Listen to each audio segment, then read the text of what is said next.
కారంగా కరకరలాడే స్నాక్స్ చేసి పెట్టండి.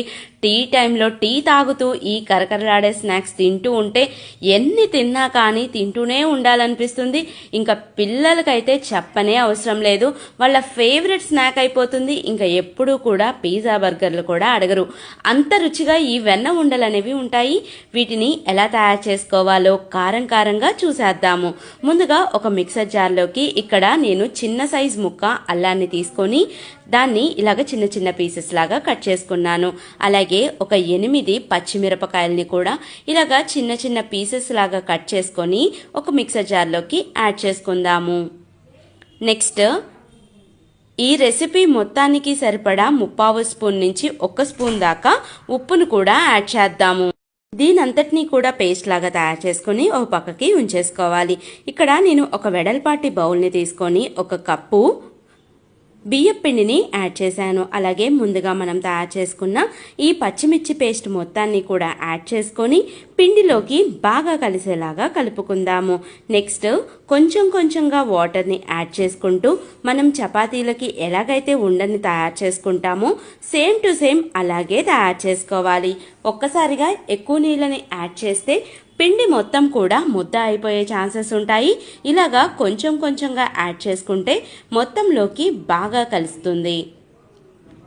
ఈ వెన్న ఉండలు ఇంకా రుచిగా రావాలి అంటే దీంట్లోకి కొంచెం వెన్నపూసను కూడా యాడ్ చేసుకోవాలండి. మీరు కావాలంటే వెన్నపూసను యాడ్ చేసుకోండి, లేకపోతే కాగబెట్టిన నూనెనైనా యాడ్ చేసుకోవచ్చు. కానీ వెన్నపూస వేసుకుంటే ఇంకా రుచి ఎక్కువగా ఉంటుంది. ఇలాగా మొత్తం అంతా కలిసిపోయాక ఇక్కడ నేను 2 స్పూన్లు వెన్నపూసని యాడ్ చేస్తున్నాను. ఈ వెన్నపూస మనం కరగపెట్టాల్సిన అవసరం లేదు, పేరుకొని ఉన్నదైతే సరిపోతుంది. ఇది కూడా మొత్తం అంతా బాగా కలిసేలా కలిపేసుకుందాము.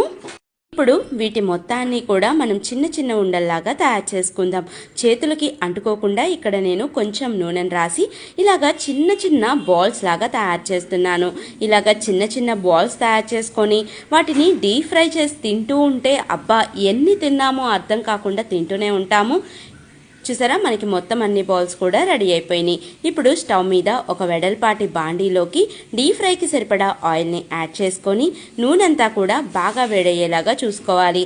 ఇప్పుడు ఒక బౌల్కి ఒకటి అంటుకోకుండా ఇలాగా ఒక్కొక్కటిగా అయినా వేసుకోవచ్చు. మీకు కొంచెం ప్రాక్టీస్ ఉంటే మొత్తాన్ని కూడా ఒక్కసారిగా యాడ్ చేయొచ్చు. చాలామంది ఇవన్నీ కూడా బ్రేక్ అయిపోతాయి అనుకుంటారు.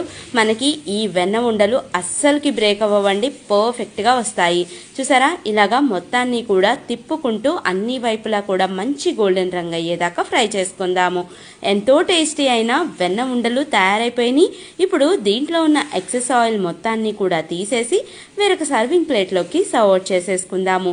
ఇలాగే మనం అన్ని వెన్న ఉండల్ని కూడా ఒకేసారి ఫ్రై చేసేసుకుందాము. ఒక్కసారి కనుక మీరు వీటిని తయారు చేసి పెడితే మీ పిల్లలు మళ్ళీ మళ్ళీ కూడా మిమ్మల్ని తయారు చేసి పెట్టమంటారు. అంత రుచిగా ఉంటాయి ఈ వెన్న ఉండలు.